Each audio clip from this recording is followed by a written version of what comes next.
రాష్ట్ర ప్రభుత్వ అంగీకారంతో గాజువాకలో భగీరథ మహర్షి జయంతి వేడుకలు వైభవంగా నిర్వహించబడ్డాయి. గాజువాక దుర్గానగర్లోని బ్యాలెన్సింగ్ రిజర్వాయర్ వద్ద ఈ కార్యక్రమం జరిగింది. ఈ వేడుకల్లో రాష్ట్ర సంక్షేమ శాఖ మంత్రి సబితా, గాజువాక ఎమ్మెల్యే, రాష్ట్ర టీడీపీ అధ్యక్షుడు పల్లా శ్రీనివాస్ పాల్గొన్నారు. ఈ వేడుకల్లో భాగంగా భగీరథ మహర్షి విగ్రహం ఆవిష్కరించడం జరిగింది. విగ్రహం ఆవిష్కరించిన అనంతరం భగీరథ మహర్షి యొక్క మహోన్నత ధర్మాన్ని ఆచరణలో స్మరించుకుంటూ పూలమాలలు వేశారు.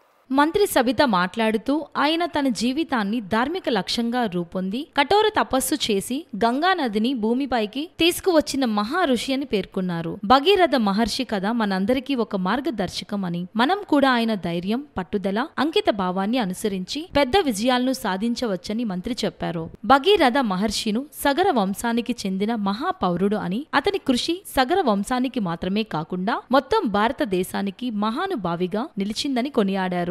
ఆయన సాధించిన విజయం ద్వారా ఎంతో మందికి ప్రేరణ లభించిందని, ఈ జీవితాన్ని తపస్సు, కృషి మరియు సమాజానికి సేవ చేయడం ద్వారా గొప్పతనాన్ని పొందవచ్చని అన్నారు. భగీరథుడు జయంతి ఈ రోజు ఒక పక్క భగీరథ గారి విగ్రహం ఏర్పాటు చేసుకుని ఈ రోజు భగీరథ జయంతి చేయడం నిజంగా చాలా ఆనందంగా అనిపిస్తుంది. ఎందుకంటే ఈ బడుగు బలహీన వర్గాల్ని గుర్తించిన ప్రభుత్వం ఎన్డీఏ ప్రభుత్వం 2019లోనే సగరులకు ఒక జీవో కూడా ఇచ్చి ఈ భగీరథ జయంతి ఖచ్చితంగా గ్రాండ్ గా స్టేట్ ఫంక్షన్ గా చేయాలని 2019లో మాన్యశ్రీ ముఖ్యమంత్రి చంద్రబాబు నాయుడు ముఖ్యమంత్రిగా ఉన్నప్పుడు ఈ స్టేట్ ఫంక్షన్ కూడా విజయవాడ కళాక్షేత్రంలో కూడా పెట్టుకొని ఘనంగా జరిపాం. మరి గత 5 సంవత్సరాలుగా గాలికి వచ్చిన వారు గాలికే పోయారు. ఇలాంటి కార్యక్రమాలు ఏమీ చేయలేక సగరులు చాలా బాధపడుతూ ఉండేవారు. ఎందుకంటే వాళ్ళ మనోభావాలు దెబ్బతీయకూడదు, వాళ్ళ మనోభావాలని గౌరవించే ప్రభుత్వం ఎన్డీఏ ప్రభుత్వం, బడుగు బలహీన వర్గాల కోసం పుట్టిన ప్రభుత్వం ఎన్డీఏ ప్రభుత్వం అని కూడా తెలియజేస్తూ మరి ఈ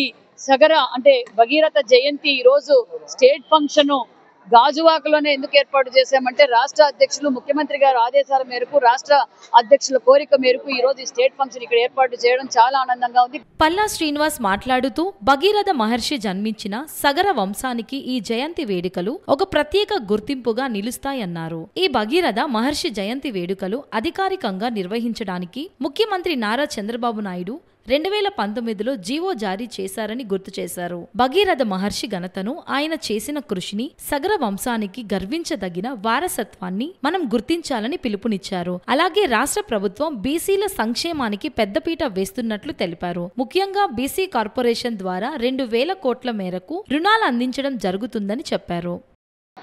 కమిషనర్ గారు సత్యనారాయణ గారు, అలాగే మల్లికార్జున గారు, మన జిల్లా డైరెక్టర్ గారు మల్లికార్జున గారు, జిల్లా కలెక్టర్ హరిప్రసాద్ గారు పాల్గొనడం జరిగిందండి. దీంతో పాటు భారీ సంఖ్యలో తెలుగుదేశం, జనసేన, బీజేపీ నాయకులు, సగర సంఘ పెద్దలందరూ కూడా పాల్గొని ఈ కార్యక్రమాన్ని దిగ్విజయంగా చేయడం జరిగింది.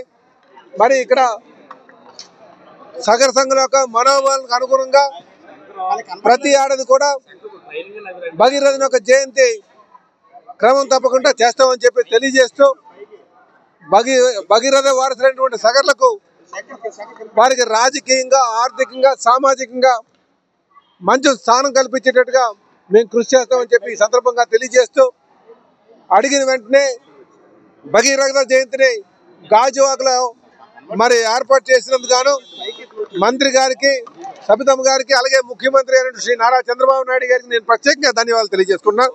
ఈ కార్యక్రమం దిగ్విజయంగా చేసినందుకు మరి అధికారులందరికీ కూడా ధన్యవాదాలు తెలియజేసుకున్నాను.